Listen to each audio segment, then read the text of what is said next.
We'll talk about a little bit about the grandfather teachings. When we talk about grandfather, I'm not talking about grandfather Jack White, my grandfather. Grandfather is a term that is used to apply something that is ancient, something that has been around for a long, long time. You listen to the news and you'll hear talk of fishermen when they changed the regulations and said you had to be a bona fide fisherman in order to hold a license. Then they put some criteria in place, and the criteria was you had to go and do this short course 1 year, and you had to do another short course, you had to do all of those things.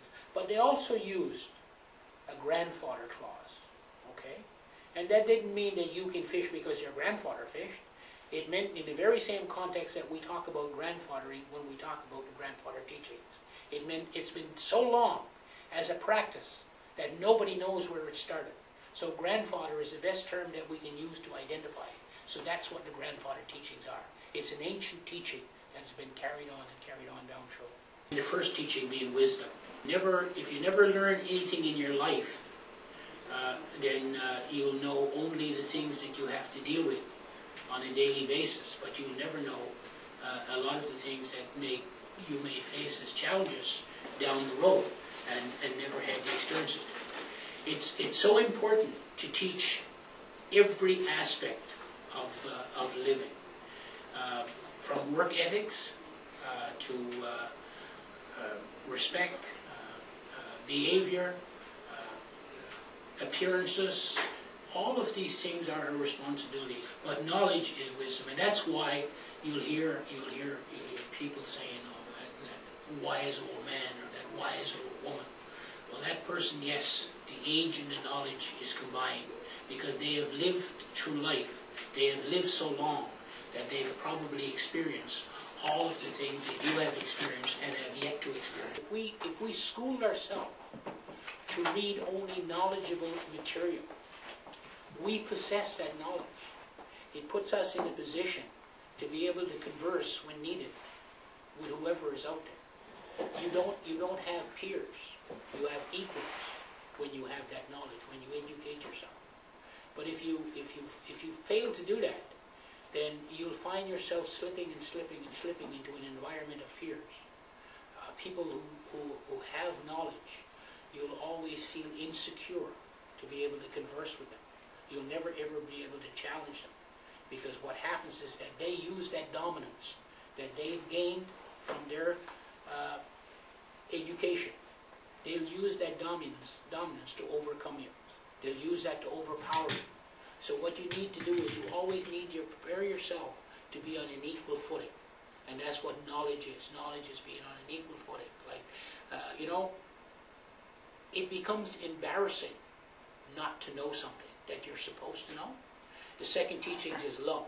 One of the places that love is tested most, and I bet you that when I tell you, every one of you will remember that you've had that experience. The one place that love is tested most is when you were grown up, you were going to school, and you fought with somebody. Believe it or not. When you overcome them, you didn't continue to fight. It was over. Because unknowing to you, your love for that human being took precedence over the fight. That's where love is most known. It's in a fight. We practice it every day with our families. We try to practice it with other people that we know. We try to, and it's there. If you were driving along the highway and you saw an accident, you'll take nothing to get out, and you'll take off your coat, you'll take the seat covers off of your car, you'll do whatever you can to wrap that person up. You're not worried about blood getting on your clothes or blood getting on your blanket. That's no concern to you whatsoever. Because what you're doing is you're showing the compassion that you have. You're showing the love that you possess. That's what happens. Love becomes the controller. Love is something that we're not even aware of it. It's in our body. It's part of our controlling factors. It's in our mind, and it makes us do things that we never ever dreamed that we do. It's one of the motivators. Like I said, getting involved in the accident, probably even jumping in the river to haul somebody out if they were drowning. You wouldn't stand up and say, "Oh, I love you, I got to save you," but you will jump in the river and you will save them. And if you thought about it after, you'd say, "Why did I do that?"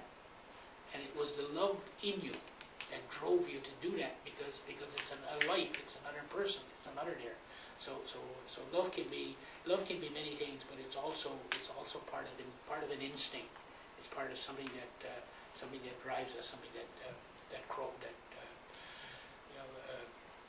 motivates us. Respect is what can I say? Respect is all, and it's everything.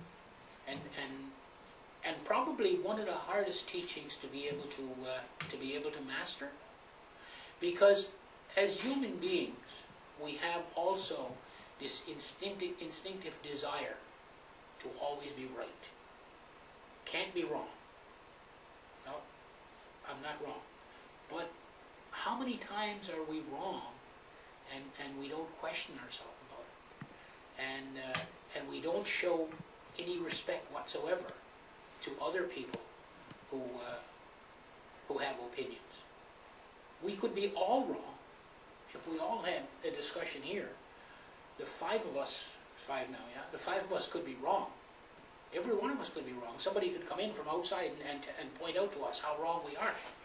But at the time, in the heat of that discussion, which shouldn't be heat, I've used that only just to express it, we should respect each other. You know? If you and I have a discussion here to the table, and we're both adamant about our points of view, there's no reason why I shouldn't offer you a ride home this evening when the discussion is all over. If I can't do that, then I don't have any respect for you. I've lost respect for you as a human being. Probably even more so, I've lost respect for myself. Because it doesn't matter if it's blue or green.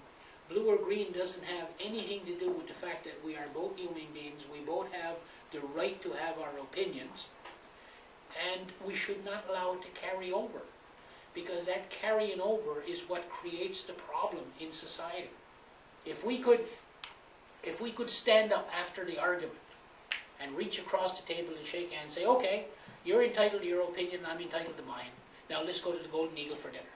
And we're not going to bother with that anymore. We're settled on that issue. Obviously we can't resolve it. So now we're going to talk about the next issue, which is going to be the powwow. Let's talk about the powwow. If we could school ourselves to do that, if we show that kind of respect for people that we need to deal with, if we could do that, we'd be like not perfect. There's no such thing as being perfect, I don't believe, but we'd be so far ahead in our lives. It's a challenge, but it's a very, very valuable teaching. Always, always let that respect be the one that carries you. Bravery, okay?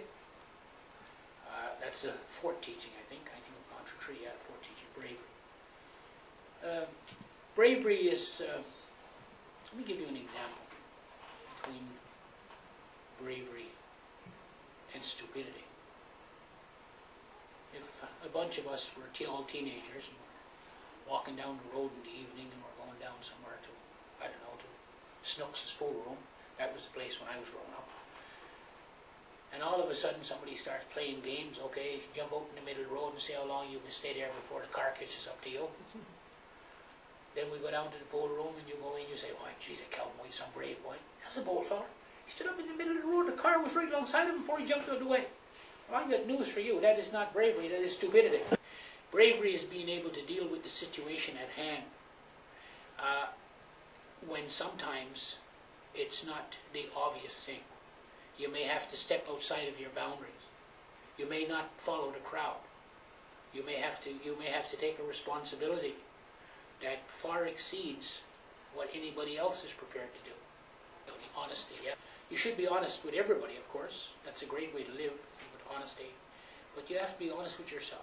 You have to like the person that you look at in the morning. Because sometimes when you do something, and somebody bring it to your attention, and you can see the logic in what they said,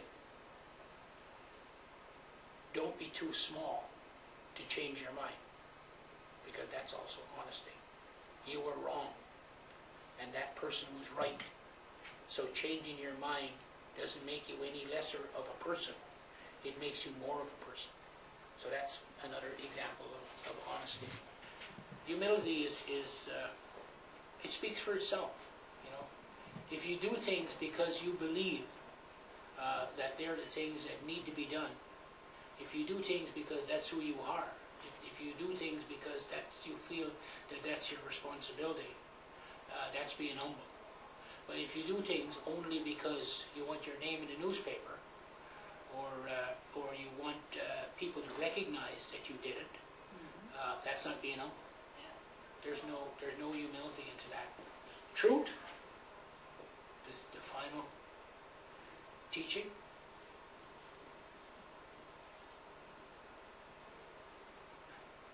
The truth is accepting things as they are.